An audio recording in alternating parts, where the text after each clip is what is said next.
And today I want to talk to you about the number 6. Okay, so 6 is one of those definitive numbers all the way through the Bible that you can tell very easily what the number 6 represents, and 6 represents the flesh of man. Now, sometimes it is God Almighty moving upon mankind, and we've actually, just like the number 53 that has to do with the divinity of God moving upon the humanity of man, sometimes it's God Almighty showing up either in the flesh, right, as in King Jesus, or he's showing up upon and like, okay, there's this worldly thing that's going on, and God Almighty is going to jump on that. Sometimes he will actually stamp the number 6 on that as well. So 6 has to do mostly, though, sadly, with man's opposition to God and to his spirit and man's pitiful stance against God.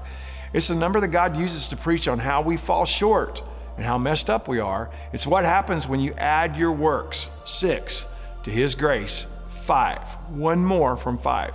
So you fall short, and you also fall short of his perfect spirit, which is the number 7. So it's between 5 and it's between 7. It's 6.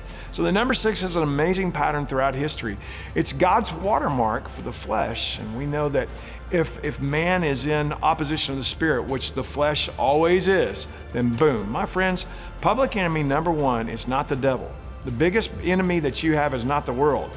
It's the very flesh that we're wrapped up in and this wrinkled 6 pounds of gray matter between our 2 ears is the problem. I like to say this.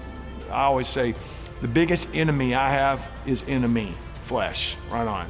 So Galatians chapter 5, verse 16 through 8 says, I say then, walk in the Spirit, and you shall not fulfill the lust of the flesh. For the flesh lusts against the Spirit, and the Spirit against the flesh, and these are contrary one to another, so that you do not do the things that you want to do, but if you are led by the Spirit, you are not under the law. So how do we deal with our flesh? The Spirit of the living God is how we deal with it. Your flesh is a miniature Goliath of Gath. It proudly boasts of how tough it is and what it can do and how nothing can stop it. It's indestructible. All that's a lie. Your flesh is in direct opposition to God's plan, his purpose, and even his very presence. No wonder Goliath. So, do you like this kind of video? Do you think it's cool? Well, will you go ahead and like it right now? Go ahead and push the button and like this, and then be sure and share this. Share this on your own social media, let people know, and then be sure and visit our website, propheticnumbers.com, where I have this video and many, many, many other videos. And friends, we're loading up brand new videos every single month. Thank you so much for visiting me at propheticnumbers.com.